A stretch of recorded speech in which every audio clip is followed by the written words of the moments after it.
আসসালামু আলাইকুম। Hello guys. আপনারা ভালো আছেন? আমরাও ভালো আছি। আজকে আবারও ছোট একটা ব্লগ নিয়ে আইছি। আপনারা অবশ্যই সাথে থাকবেন। আজকে মুরগি রাইন্দাম।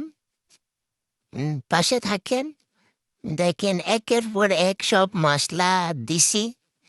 এখন এটিরে লাড়াচাড়া কইরাম।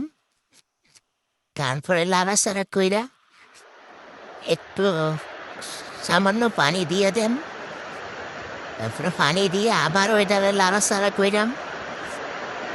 তারপরে লাড়াচাড়া শেষ হইলে গুস্তটি ঢালিয়া দিয়াম। ডালা শেষ হইলে আবারও এটারে লাড়াচাড়া দিয়াম। দিয়া আবার কতগুলো আলু দিয়া দিয়াম। দিয়ে আবারও পানি দিয়া দিয়াম। দিয়ে এটাকে আবারও লাড়া দিয়াম।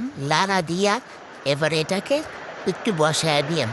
বসানোর পরে দেখেন হয়ে গেছে। এখন এটাকে পরিবেশন করে